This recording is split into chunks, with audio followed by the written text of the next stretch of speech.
One day, a knight wearing armor is in pain and cannot believe he lost to Ghislaine. As the knight shakes in pain, a man with a large axe and nice armor walks up to him. This man looks at the knight with cold eyes and asks if he finds the place warm and comfortable. He tells the knight that he spent a lot of money setting up traps for him. The knight is furious. He cannot believe that someone like Ghislaine was able to set him up. He asks if Ghislaine knew about his plan all along.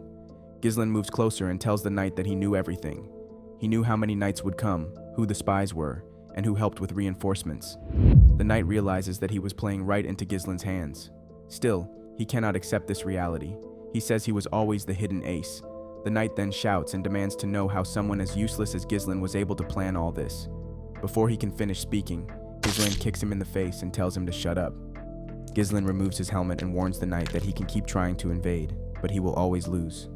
He asks the knight if he knows why. Then with a smile, Ghislaine reveals that he has all the plans. The story then moves to 1 year earlier. In a soldier's camp in the Luthania kingdom near the Perdium estate, Ghislaine wakes up inside a tent. He is shocked to find himself alive. He touches his neck to confirm it. He clearly remembers being in a different place before. Ghislaine recalls what happened earlier. He was in a battle, and his sword was knocked away. A knight with red hair and golden armor attacked him, making him spit blood. Ghislaine fell to his knees, and the knight told him it was over. This knight is Eden, one of the 7 strongest warriors on the continent. Ghislaine is also one of the strongest, known as the Mercenary King. Idun smiles and declares that the war is over. He points his sword at Ghislaine and asks if he has any last words. Ghislaine, struggling to breathe, says he regrets not getting his revenge. Then he tells Idun that he hopes he dies. Idun laughs and calls Ghislaine arrogant. Idun then reveals that Ghislaine was actually the oldest son of the fallen Perdium household. He reminds Ghislaine that he ran away after his sister died. Ghislaine is shocked. He wonders how Idun knows this, as he is from a different kingdom. Idun tells him not to be surprised. He says that he worked hard to track Ghislaine down and learn everything about him. With an evil smile, Idun reveals something shocking. He and his allies worked with the Delphine household to destroy Ghislaine's family. Ghislaine is stunned. He had thought Duke Delphine's household was the only enemy, but now he learns there were more people involved. Idun moves his sword closer to Ghislaine's neck. He tells him he does not need to know more because he will die soon. He asks Ghislaine to accept his fate, but Ghislaine refuses and says he will never forgive him. Idun does not care. With a single strike, he beheads Ghislaine. Then, suddenly, we are back in the present. Ghislaine moves toward a water barrel to check his reflection. He touches his neck, unable to believe what is happening. He wonders if he is dreaming. Looking around, he realizes he is much younger now. He considers whether he was captured and experimented on by mages. If so, he promises to make them regret keeping him alive. While thinking, he notices a sword next to a barrel. Before he can pick it up, someone calls him young master. A soldier from the Perdium household enters the tent and asks Ghislaine to come out. This man's name is Ricardo. Before Ricardo can take another step, Ghislaine appears behind him and holds a sword to his neck. Ricardo is shocked. Ghislaine tells him that he will let him go if he answers some questions. Ricardo tells him he is crossing the line. Ghislaine is surprised by how casually the man reacts. He did not expect such a response when threatening someone. Ricardo explains that Ghislaine had exhausted himself earlier by throwing a tantrum and then fell asleep. Ghislaine is confused. Ricardo tells him that before sleeping, he had been demanding to lead a raid against orcs. Ghislaine does not understand.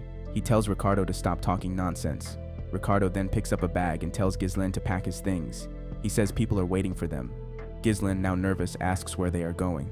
Ricardo tells him they are heading to the Perdium estate. Ghislaine is shocked. He quickly grabs Ricardo and asks him to repeat himself. Ghislaine asks if he means the fallen Perdium estate. The scene shifts to Ghislaine standing on a cliff, looking at his estate from afar. He recognizes it as the Perdium estate, but does not understand why it looks perfectly fine. The last time he saw it, it was reduced to ashes. Ricardo asks Ghislaine if he had a nightmare. He says the Count will kick him out if he hears him calling their household a fallen one.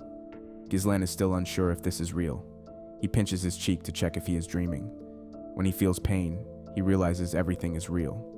Since he looks younger and the estate is still intact, Ghislaine concludes that he has returned to the past. In his past, he resented his family. Feeling inferior, he caused trouble. Over time, people in the household avoided him. Unable to handle the criticism, he ran away. Years later, he became a mercenary. He fought many battles and built his skills. Eventually, he became famous and returned to his county, hoping to make up for his past mistakes. But by then, his family was already gone. Now, standing in front of his family's flag, Ghislaine realizes that everyone is still alive. Overcome with emotions, he laughs like a madman. He cannot believe this is happening. He wants to sing in joy. However, he knows it is too soon to celebrate. Ricardo mentioned an orc raid. Ghislain remembers this event from his past life. Many soldiers will die during this raid. In his past life, he had insisted on leading the raid to prove himself. Reports said there were only 3 orcs, so he thought it would be easy. But in reality, there were more than 20. Almost everyone died because of his arrogance. Ghislain pulls himself together. He believes he can handle the orcs since they lack strategy. His only concern is whether the soldiers will trust him, as they see him as a useless man. Just then, a loud sound interrupts his thoughts. A wooden guard post crashes to the ground. A soldier shouts that the orcs are here. The men try to take their positions. Ghislain is shocked. The orcs arrived earlier than in his past life. The orcs are huge and strong. They tear through the soldiers easily. The commander of the raid squad, Skovan, orders the men to form a defensive line. He tries to block an orc's attack but realizes they let their guard down. There are more orcs than expected. Before an orc can attack Skovan from behind, someone rushes in and pushes him out of the way. It is Ghislain. Skovan is surprised to see him. Before the orc can attack again, Ghislain stabs its hand and cuts off its fingers. Then he slices its thigh. The soldiers are shocked by his skill. The orc screams in pain and falls. Ghislain is frustrated. He realizes he cannot use mana yet. He wishes he had returned to the past earlier. Ghislain turns to Skovan and asks for something. Skovan does not understand. Then, with confidence, Ghislain asks Skovan to give him the commander's rights. Skovan cannot believe that Ghislain asked to be the commander. Skovan knows that Ghislain is not smart, but he never expects him to ask for such an important role when the lives of soldiers are at risk. Skovan stands up and tells Ghislain that he cannot allow this. Ghislain looks surprised. Skovan walks toward him and asks if he thinks the battlefield is a game. He explains that he cannot give away the authority given to him by their lord so easily. Ghislain feels annoyed but understands Skovan. He knows that if someone foolish asked him the same thing, he would react the same way. While he is thinking, an orc suddenly rushes to attack him. Skovan tells Ghislain to step back because he is not experienced enough to lead. Ghislain hears this and realizes he has no choice. Then, to everyone's surprise, Ghislain throws his sword. Skovan quickly dodges the sword before it can hit him. He turns to Ghislain and grabs him. He asks why he attacks him. But before Ghislain can answer, Skovan hears something. He quickly turns around and sees Ghislain's sword stuck in the head of the orc. The monster does not even have time to scream. It just falls to the ground. Skovan feels shocked. He wonders how Ghislain can hit the orc's weak spot so perfectly. Ghislain calls out to Skovan and asks him what is the most important thing on the battlefield. He says there is no way to win if soldiers are full of fear. As soon as he says this, some orcs scream, and the soldiers begin to tremble. Ghislain smiles and tells Skovan that they need to gain momentum. Then he runs forward, pulls his sword from the orc's head, and jumps into the middle of the monsters. Ghislain lands on an orc and stabs it in the head. The soldiers watch in shock. Standing on top of the orc's head, Ghislain shouts loudly. He calls for the other orcs to come at him and says he will kill them all. The orcs quickly focus on him. Ghislain slashes 2 orcs in the stomach and cuts off the hand of a third. Skovan watches in disbelief. Even though he uses mana, it is difficult for him to fight like this. But his young master, who is thin and weak, is killing monsters easily. Then Skovan realizes something. Ghislain is already tired. But even though he is exhausted, Ghislain dodges attacks with minimal movement and strikes at the orc's weak spots. Skovan understands that Ghislain is fighting like a skilled swordsman, even without mana. Ghislain taunts the orcs, saying he is not even warmed up yet. As he runs, he tells the orcs that they are not worthy of being called warriors. Ricardo watches as all the orcs chase Ghislain. A soldier next to him notices that Ghislain is running away even though he is provoking the orcs. Ricardo calls out to Skovan. The commander does not understand what Ghislain is thinking. He knows it is smart to draw the orcs' attention, but he does not know why Ghislain is running in that direction. Then Skovan realizes something. He understands Ghislain's plan and quickly orders his troops to form a shield wall and follow Ghislain. Ghislain reaches the edge of a cliff. He tells himself that if Skovan is a skilled commander, he will understand his plan. As the orcs attack, Ghislain blocks them and waits for Skovan. He wants to defeat all the orcs alone, but his stamina is too poor. He smiles, knowing that he has done enough. Suddenly the orcs hear someone behind them. They turn around and see Skovan and the soldiers forming a shield wall. The men grip their spears tightly. Ghislain smiles and says it is perfect. Then, he jumps off the cliff. As soon as Ghislain jumps, Skovan orders the troops to push the orcs off the cliff. The soldiers move forward, stabbing the monsters with their spears. They scream loudly as they push the orcs over the edge. The orcs fall, covering the ground with blood. The soldiers are shocked by what they have done. They cannot believe they managed to kill all the orcs. After the battle, Scoven rushes to the edge of the cliff and calls out to Ghislain. To his surprise, Ghislain is hanging onto the cliff, gripping his sword tightly. He breathes heavily, but smiles at Scoven. Scoven feels relieved. He reaches out and tells Ghislain to grab his hand. But Ghislain's stamina is too weak. His grip loosens. Before he can reach Scoven's hand, he lets go and falls. The soldiers watch in horror. The scene changes. Someone calls Ghislain's name. He immediately recognizes the voice. It belongs to a girl named Elena. Ghislain remembers how she cried when their mother died, how she used to thank him for helping her, and how she once told him that she hates him. Ghislain feels surprised by these memories. While he thinks someone grabs him, it is Elena. The little girl tells her brother that she wants to go with him. At that moment, Ghislain wakes up. He finds himself in a room. A cloth is seen on his forehead. Ghislain feels happy to be alive. He wonders how the soldiers saved him. When he tries to sit up, pain shoots through his body. He realizes that his body is suffering from exhaustion. While he struggles, someone enters the room. It is a maid with white hair. She smiles and says she is happy to see him awake. Ghislain feels shocked. The maid, Belinda, places a bucket on the table and tells him that she was worried. She reminds him that she told him to let the soldiers handle the battle. To her surprise, Ghislain rushes to hug her. Belinda feels confused and asks if she did something wrong. Ghislain tells her that he is just happy to see her. Since childhood, Belinda has been his personal tutor. Even after his foolish behavior, she always stayed by his side. However, after the Perdium family fell to ruin, she disappeared. Ghislain never saw her again. Belinda laughs and says they see each other every day. Ghislain decides to tell her the truth. He asks her to listen carefully. Then, he reveals that a catastrophe is coming to their family. Belinda looks confused and asks him to explain. Ghislain looks serious and tells her that he died and came back to life. Belinda laughs and says she knows the orcs almost killed him. Ghislain says that is not what he means, but Belinda insists that he is the one in danger, not their family. While she speaks, Ghislain realizes that she does not believe him. Then, Belinda changes the subject. She reminds him that Elena has been waiting for him to take her to the festival. She says this is a good chance for him to grow close to his sister again. Ghislain looks at a picture of Elena. He remembers that a festival always happens at this time of year.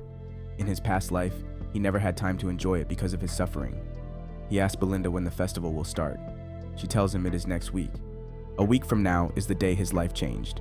While he thinks, someone enters the room. Ghislain looks up, shocked to see who it is. On the day of the festival, he gained a memory that haunts him.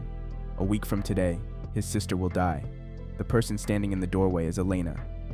Ghislain runs to hug his little sister. Belinda is surprised to see this, and Elena is also shocked by what her brother does.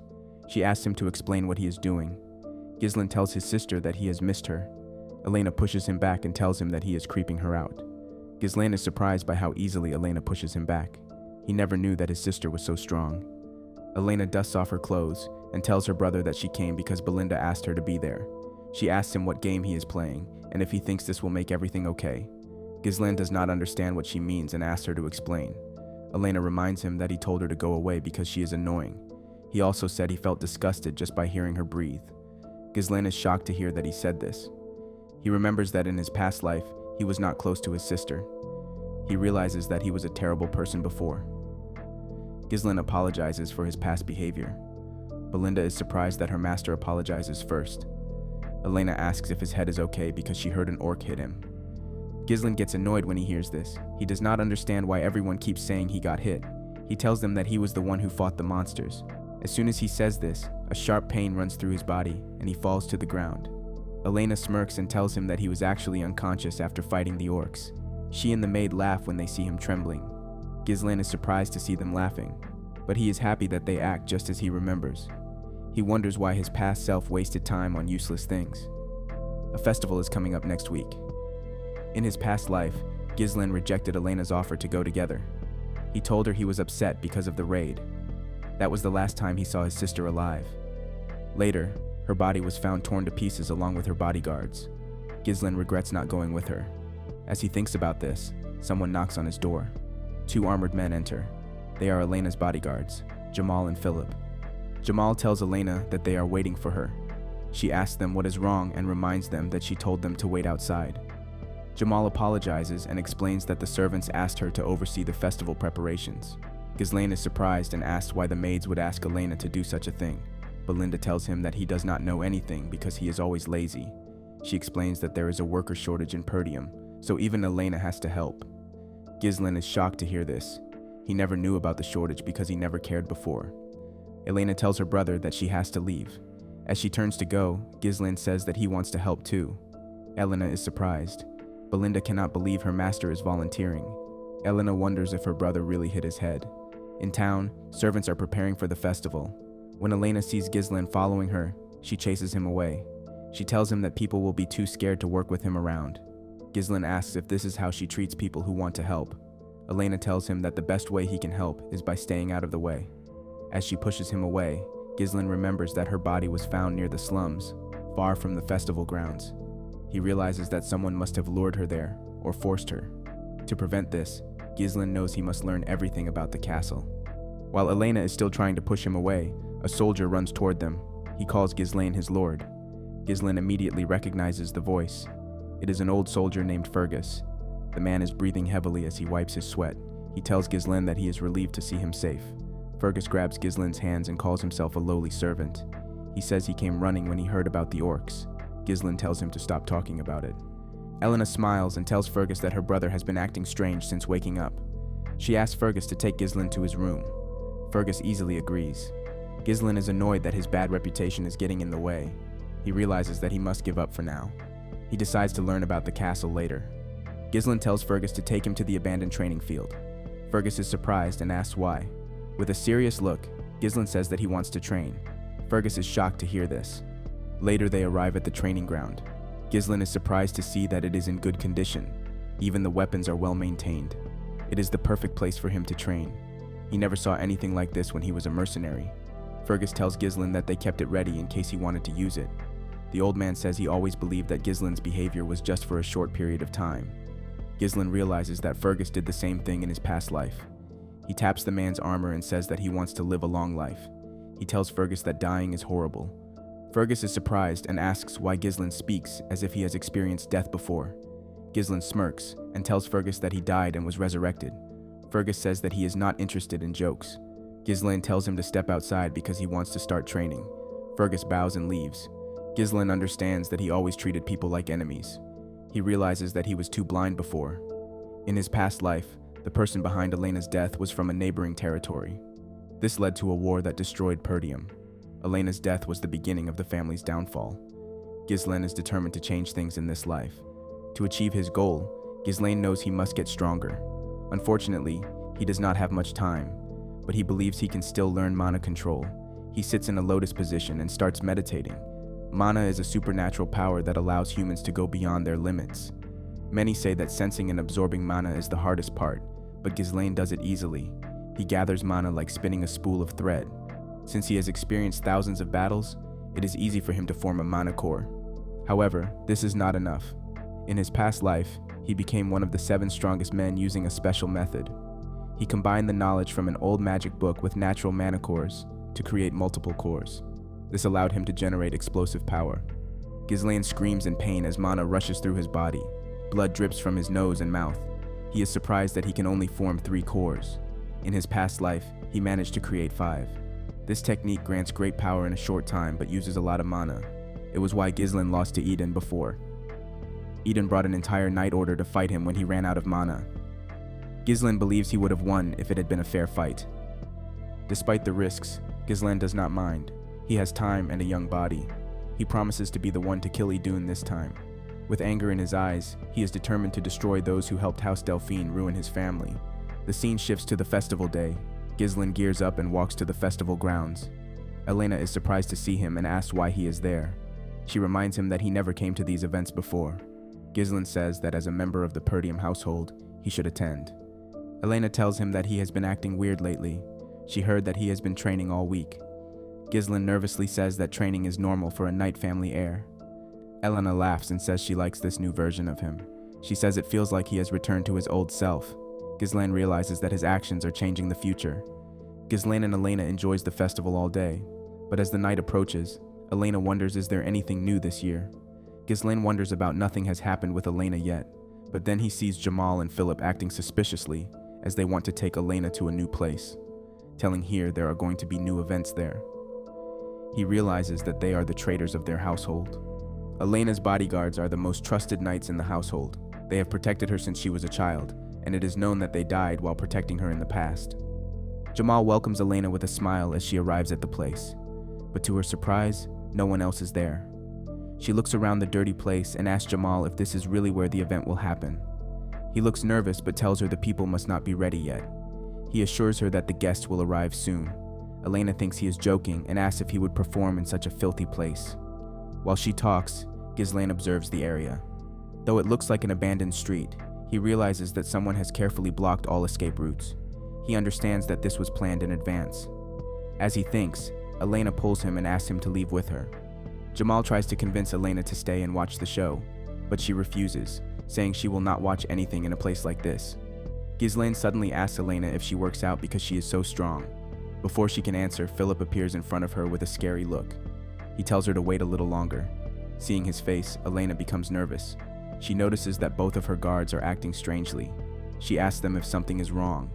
Jamal apologizes for scaring her, but his face has an unsettling expression. Then he tells her that a request has come in. Elena is confused. Just as he says this, 3 men enter the area. 2 wear black clothes, while the third, who seems to be their leader, wears a blue coat and hat. The leader, Frank, praises the guards for their smooth work. Jamal approaches him and says they brought their mistress as promised. He adds that their deal is over now. Frank then notices Ghislaine standing with Elena. He tells Jamal that he did not ask for the boy, but Jamal, smiling, says that he will give Ghislaine away for free. He mocks him, saying he foolishly followed them without realizing this was his grave. Ghislaine glares at Jamal and asks if he really thinks he can betray them and escape. Jamal tells him to worry about himself. He says he and Philip are simply tired of living in a poor land ruled by barbarians. Many others have left, and now they will do the same.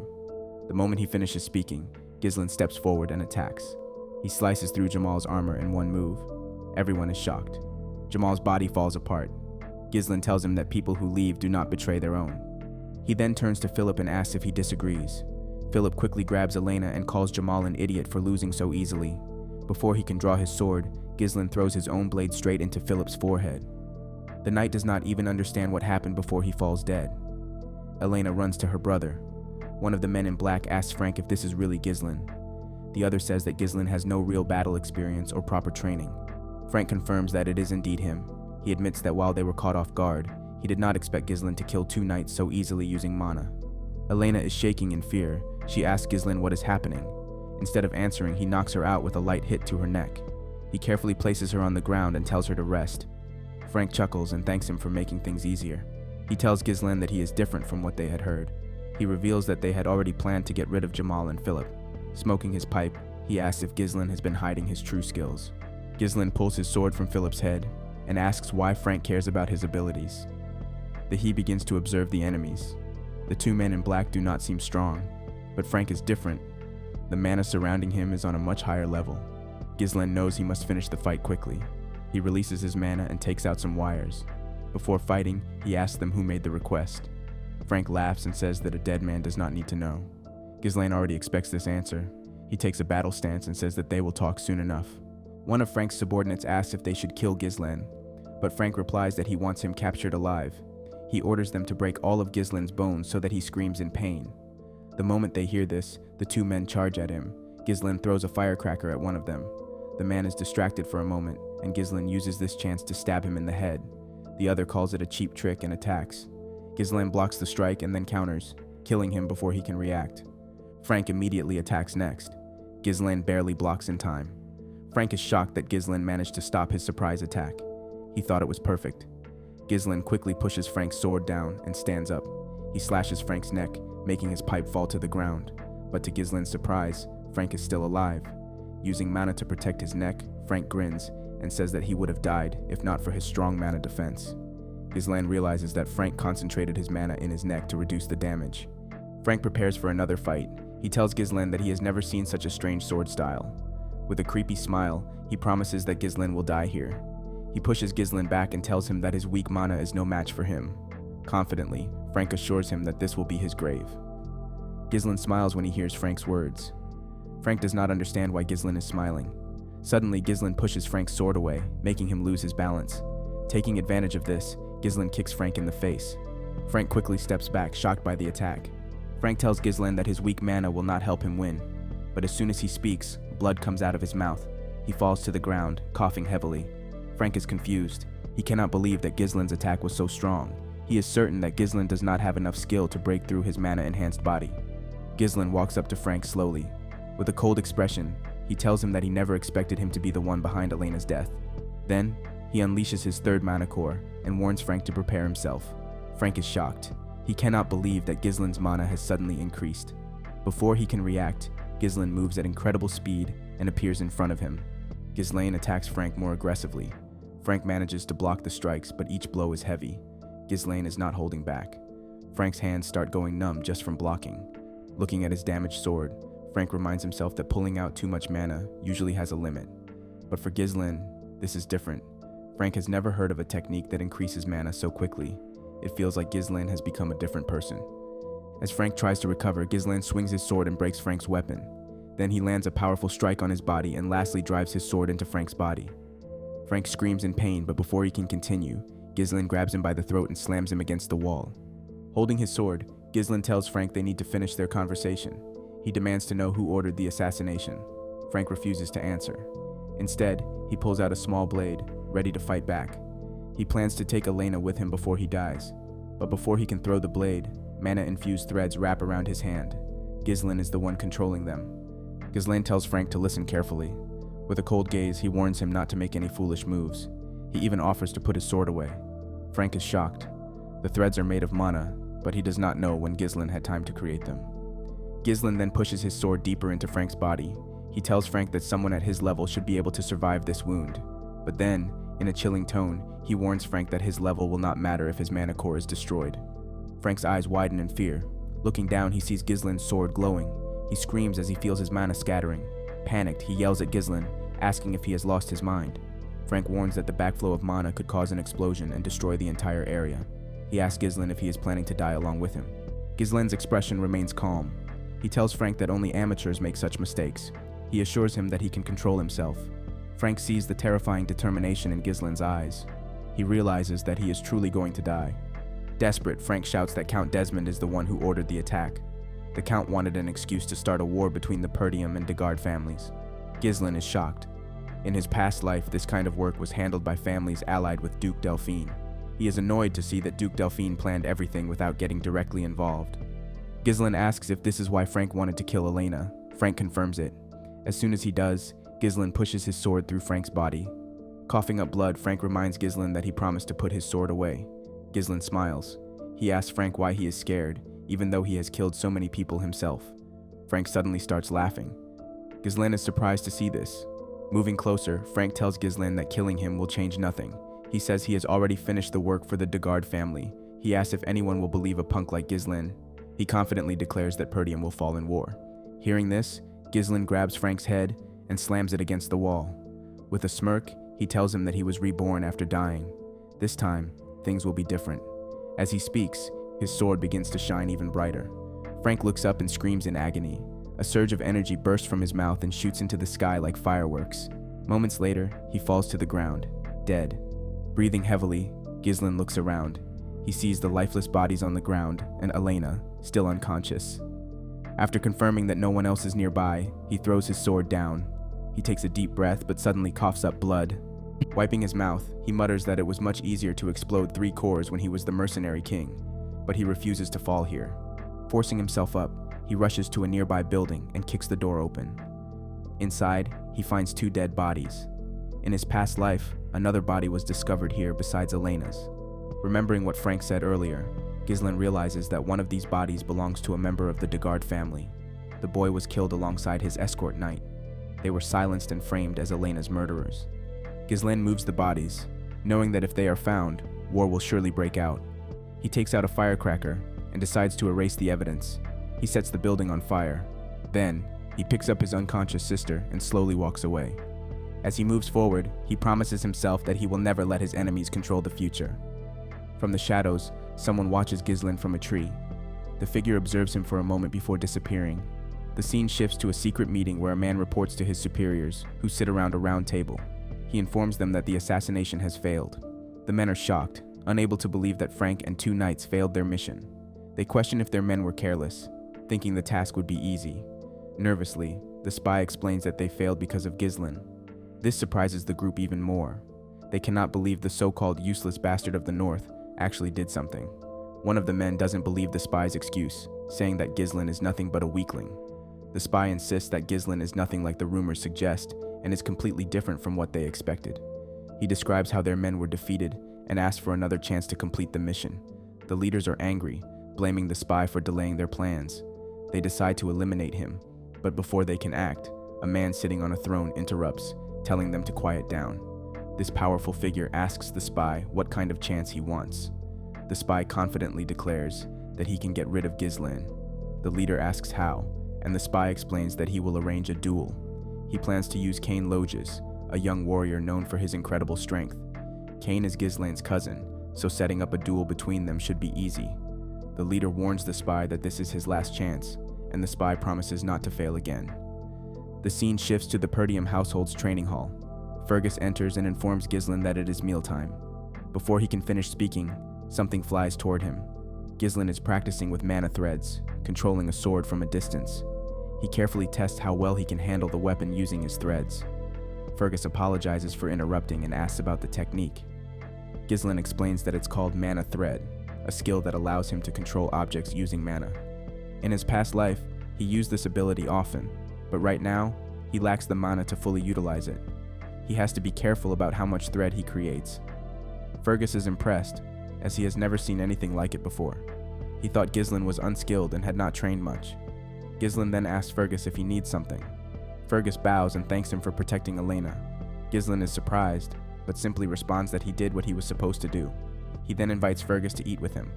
A few days later, the festival is paused due to the recent incident. Inside the castle, Elena complains to her brother. She is frustrated that no one believes her when she says he saved her. She asks him to speak up, but Ghislaine tells her it doesn't matter, as no one would believe him either. Their maid Belinda is irritated to hear about the knights who tried to take Elena. She always suspected them of being perverts. Ghislaine is relieved that his sister survived, but he knows their enemies won't give up. He realizes he cannot defend his family alone forever. He needs to build his own army. As he considers this, a maid enters with food. When she lifts the cover of his plate, there is only a single potato. Ghislaine is shocked and turns to Belinda, asking when dessert will be served. The maid is surprised and asks if he even understands their situation. Suddenly they hear shouting outside the castle. At the gates, a group of angry merchants demands compensation for the cancelled festival. The man who is leading the protest, claiming the festival's cancellation has hurt their businesses. Many others yell for the Perdium family to come out and pay them back. The guards try to calm them, but the crowd is growing restless. Ghislaine looks outside the window, confused by the situation. Belinda explains that their county relies on the festival's profits. Since it was cancelled after just one day, the merchants are furious. Ghislaine never realized how bad their financial situation was. He turns away from the window, knowing he must stop the merchants before things escalate. He asks Fergus what their soldiers are doing and orders them to calm the crowd. But Fergus reveals that they have no soldiers available. All of them were sent to the monster-infested forest for reconstruction after the recent orc raid. Ghislaine is frustrated. Perdium is always at war, either against northern barbarians or against monsters from the nearby forest. He now understands that they have neither money nor soldiers. Ghislaine pulls Belinda aside, reminding her that she manages his finances. He tells her to use his money to pay the merchants, but to his shock, Belinda informs him that he has no money left. The Count cut off his allowance because he used to spend recklessly. Ghislaine is stunned. He is completely broke. He asks Belinda to lend him some money, but she also has nothing. Later, he stares out the window, thinking about his family's terrible situation.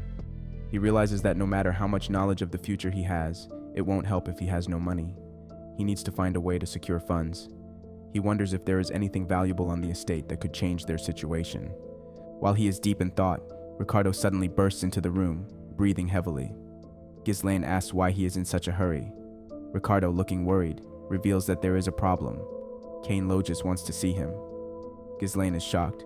The scene shifts again to a bar, where Scoven is engaged in a brutal fight.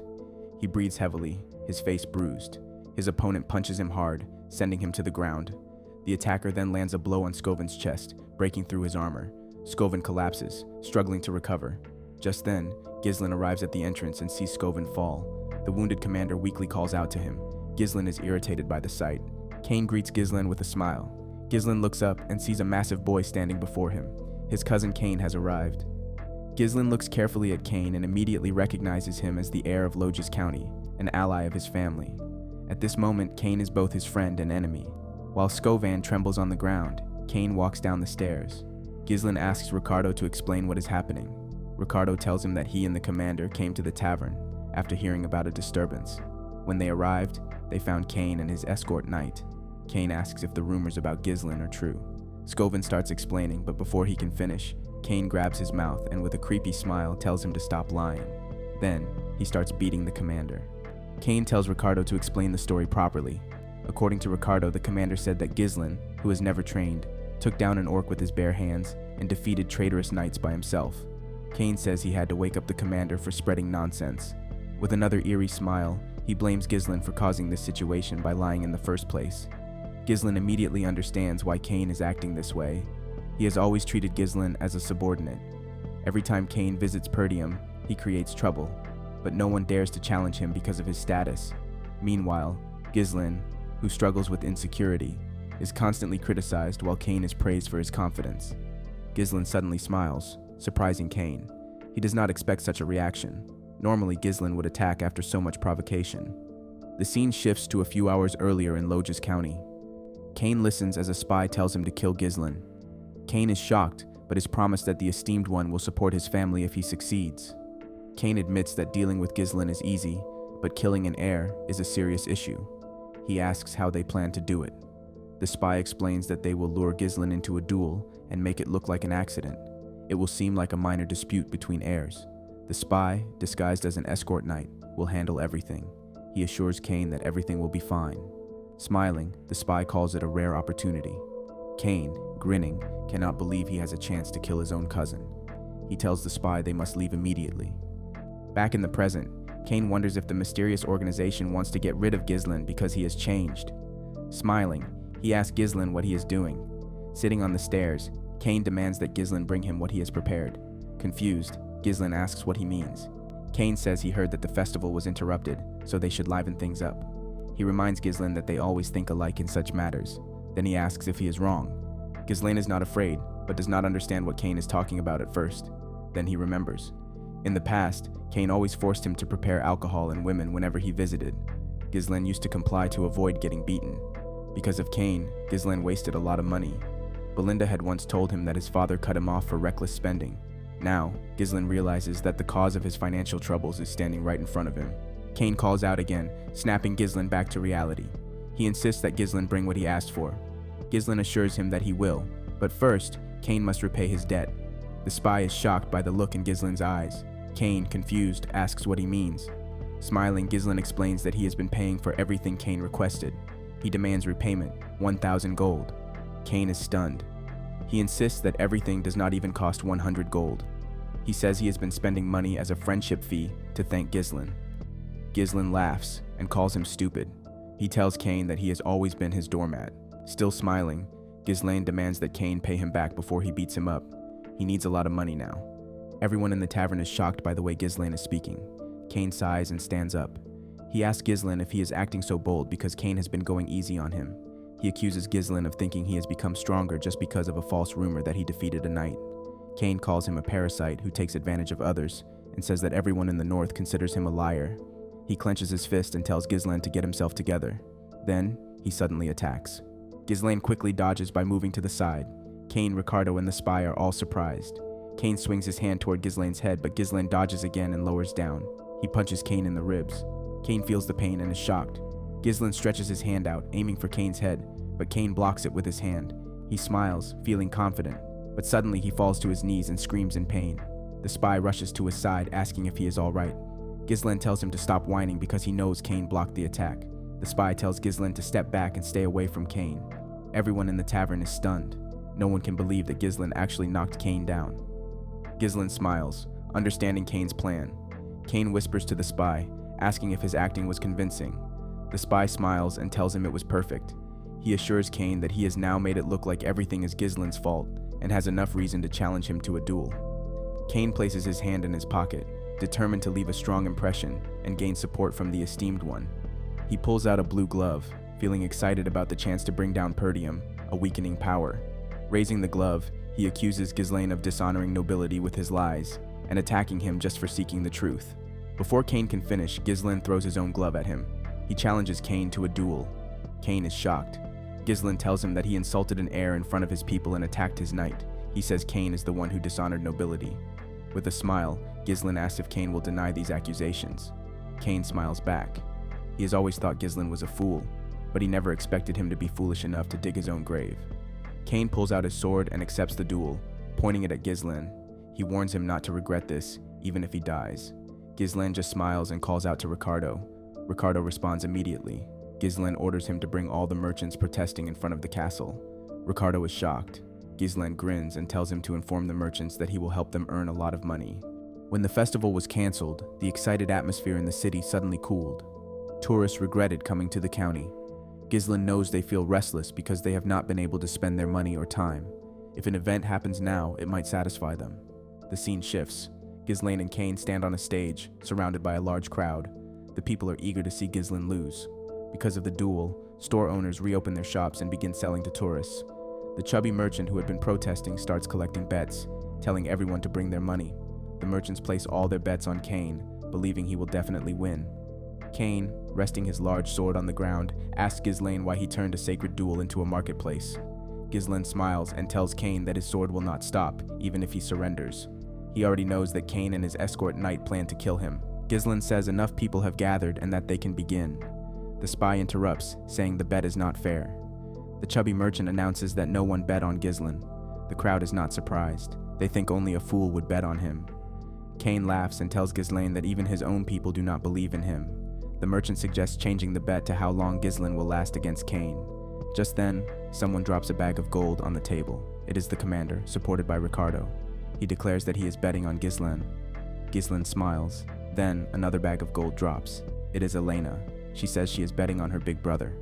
Everyone is shocked. Elena asks the merchant if the money is enough.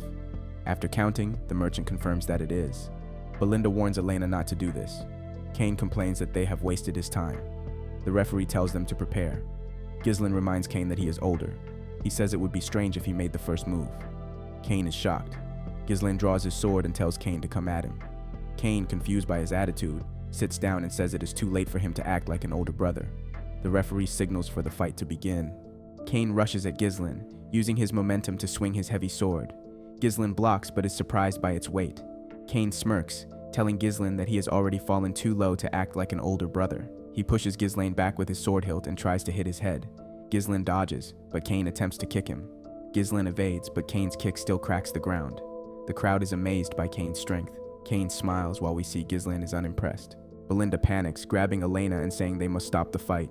The spy grins, knowing it is too late. Once someone fights Kane, they fall into a cycle of fear. Kane's opponents always exhaust themselves dodging before he finishes them. Kane attacks aggressively, forcing Ghislaine to dodge. Smiling, Kane admits that Ghislaine has improved since their last fight. He grabs his blade with his bare hands and swings the hilt. Ghislaine blocks but is caught and thrown into the air. The crowd believes Ghislaine is finished. As he falls, Ghislaine decides he will no longer hold back. He gathers mana in his legs and lands safely. Immediately, he charges at Kane with incredible speed. Kane is shocked. Ghislaine lands a blow to his stomach. The spy cannot believe it. Ghislaine explains that Kane's swordsmanship is shallow. He only relies on strength to intimidate opponents. Ghislaine declares that he will open Kane's eyes. Kane, annoyed, attacks again.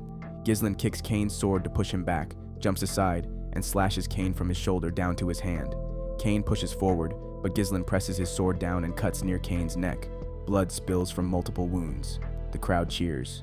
No one expected Ghislaine to be this skilled. Some regret betting on Kane. Elena tells the maid, "See? I told you so." Scoven smiles. Kane, realizing his wounds are shallow, wonders if Ghislaine did it on purpose. He does not understand Ghislaine's level of swordsmanship. Ghislaine glares at him and throws away his sword. He declares that the skill gap is too big for an entertaining match. He will fight with his bare hands. Kane is furious. Ghislaine explains that he wants to educate him. Rolling up his sleeves, he says he will teach Kane with his fists. Kane is shocked when Ghislaine tells him that he will educate him. Ghislaine explains that he is not good at sword fighting, so he will give Kane a handicap. Instead of using swords, they should fight with their bare hands, which is Ghislaine's strength. With a serious expression, Ghislaine adds 2,000 gold to their bet, doubling the original amount. He confidently says that he is betting on his own victory. Everyone is surprised. No one can believe that Ghislaine has raised the stakes so high. The spy is even more shocked. He cannot believe that Ghislaine dares to challenge Kane in a hand-to-hand fight. However, he is happy because he thinks Ghislaine's craziness will work in his favor. He believes fortune is still on his side. Before the fight begins, a chubby merchant invites the crowd to place extra bets. He announces that this will be a bare-handed fight between Ghislaine and Kane.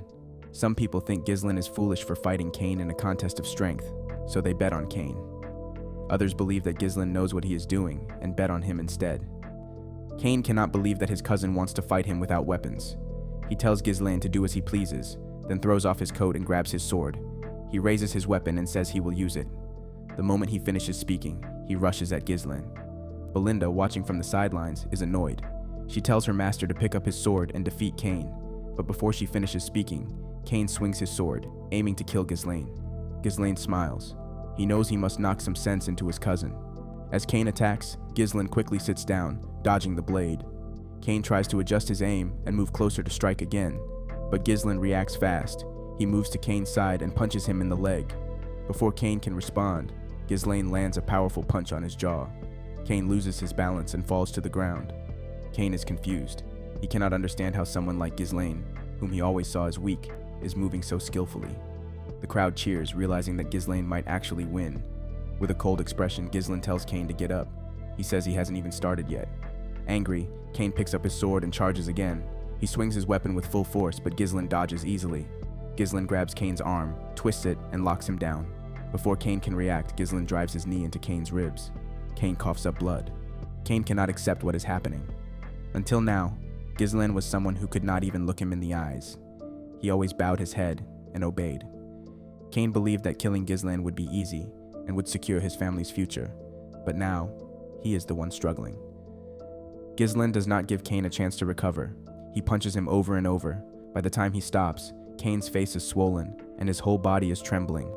Ghislaine grabs Kane's hair and tells him that he feels sorry for his father.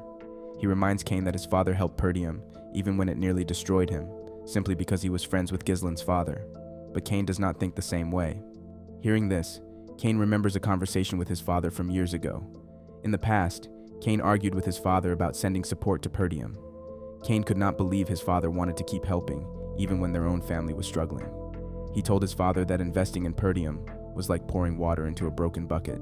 He asked him to stop, but Count Logus turned to him and simply said he was doing it because of his friendship with Count Perdium. Kane remembers his father's words. As he is lost in thought, he suddenly sees Ghislaine's fist coming toward him. Out of fear, he closes his eyes, but the punch never comes. When he opens his eyes, he sees Ghislaine's hand in front of him, offering to help him up. Ghislaine tells Kane to stand. Kane lowers his head and accepts defeat. The crowd is shocked. Then, they start cheering Ghislaine's name. Many regret betting on Kane, while others are happy they supported Ghislaine. Elena is overjoyed that her big brother won. Belinda and the soldiers are still in shock. The spy jumps onto the stage, furious. He yells at Kane, asking why he gave up just because of a little disadvantage. He says he trusted Kane to win, but Kane ignores him. He simply says, "I'm done," and tells the spy they need to leave. The spy is angry. He cannot believe he put his faith in someone so weak. As he fumes, Ghislaine calls out to him with a smile. The spy is confused. Ghislaine then announces to the crowd that the spy has volunteered to pay for everyone's food and drinks. The people cheer, calling Ghislaine the best. The spy is horrified and insists that he never agreed to this. He begs Ghislaine to take back his words. Ghislaine places a firm hand on the spy's shoulder and tells him this is the price he must pay for losing. He reminds the spy that this money will not be deducted from their original bet. Then, with a chilling expression, Ghislaine tells the spy to add 2,000 gold to the original 1,000 gold bet. He warns the spy that he knows what will happen if he tries to run. Terrified, the spy gives up. He knows he will die if he resists. He falls to his knees and agrees. The next day, Ghislaine sits in his room and opens a large box. Inside, he sees piles of gold coins, the money he won from the bet. He never expected it to be so much. He realizes that with this money, he could even hire a small mercenary corps. But he knows making more money takes time, and his enemies will not wait. He must prepare quickly for the business he has in mind. As he thinks, he notices Elena and Belinda standing beside him. Nervous, he asks if something is wrong. Elena smiles brightly and asks where he plans to spend all his money. Ghislaine asks if she wants some. She says she is just curious. Belinda laughs and tells Elena that they already know where the money will go. She reminds her that Lady Amelia's birthday is coming up. She asks Ghislaine if he put on a big show just to buy Amelia an expensive gift. She teases him, saying he is so easy to read. Elena giggles, realizing that her brother is working hard to impress his fiancée. Ghislaine is shocked. He cannot believe it.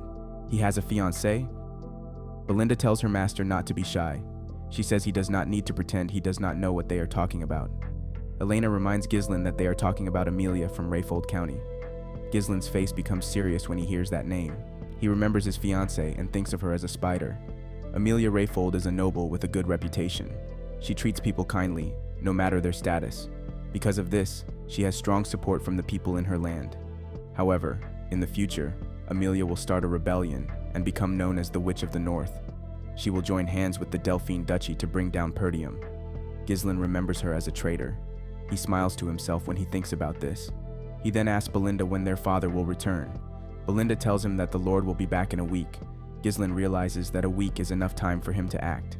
He stands up and tells Belinda that he will visit Rayfold County. Belinda is surprised and reminds him that it is not yet Amelia's birthday. She asks why he wants to visit. Ghislaine reveals that he wants to get money from the county. The scene changes to a noble lady putting her shoes on the ground. She has a spider tattoo near her mouth and striking red eyes. The lady is Amelia Rayfold. She tells a poor girl in rags to put the shoes on her feet. The little girl is shocked and cannot believe that Amelia is giving her shoes. But Amelia says that only she deserves to walk barefoot on this land. Amelia then orders her soldiers to give food and shelter to the people. As soon as she says this, the men start distributing provisions. The people are shocked but grateful. As Amelia and her soldiers walk away, the people thank her for her kindness. The scene changes again. Now we are in Amelia's garden at the Rayfold Manor. A man is cleaning Amelia's feet. He praises her for her kindness today. This man is Bernarf, Amelia's escort knight. While stroking her cat, Amelia tells him that her father demands absolute obedience from their people. She believes that common folk will always follow those who keep them warm and well-fed. Bernarf tells her that she has won the people's hearts. He assures her that her kindness will help her in the future competition to become the successor. Amelia listens, but then suddenly kicks Bernarf's face with her foot. She asks him about the duel against the finest sword of the North. Bernarf apologizes and explains that he avoided drawing too much attention. He says that if he won the duel, people would start paying too much attention to Amelia. He reminds her that it is not yet time to reveal her power. Then he kisses her feet and promises that his sword belongs to her. Amelia smirks and says that he is naturally hers since she has invested so much in him. She lifts his head and moves closer, telling him that he must never be weak. Then she lets him go and asks about the merchants. Bernarf assures her that the Arctium merchants are under control. He reveals that all materials for rebuilding the Forest of Beasts outpost, which was destroyed by an orc attack, are being bought through their merchant guild. He also tells Amelia that they are recovering all the money Count Rayfold sends to Perdium each year. Additionally, they are recruiting soldiers and knights leaving Perdium. Many of these soldiers have valuable battle experience from fighting barbarian tribes. Amelia praises Bernarf for his success. She reminds him to maintain the appearance of an ordinary merchant guild. She says that they must not reveal their true intentions until they have built enough power. While they talk, a guy enters. Bernarf stands up and scolds the man for interrupting. The steward explains that he just received news from the gate. Ghislaine has arrived and wants to meet Amelia. Amelia is surprised. She asks why Ghislaine is here. The steward says that Ghislaine wants to talk about their merchant guild. Amelia and Bernarf are both shocked. The scene changes again. In the visitor's room, Amelia enters and sits down.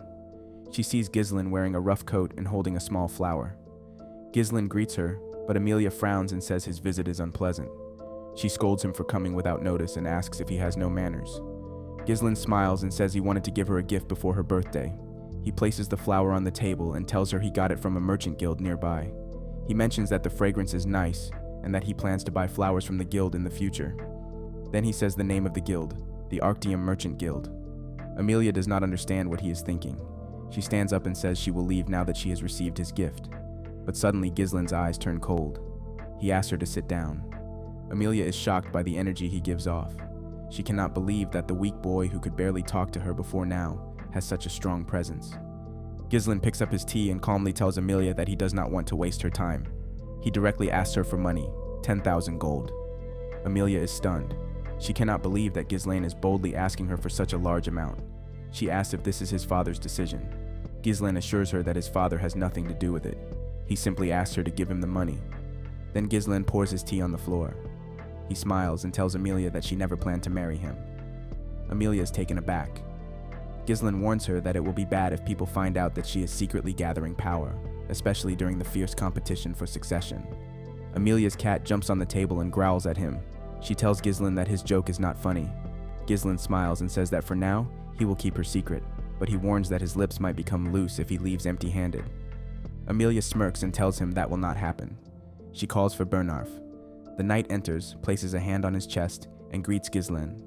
Ghislaine remembers Bernarf as a skilled knight who has the potential to be as strong as the finest sword of the north.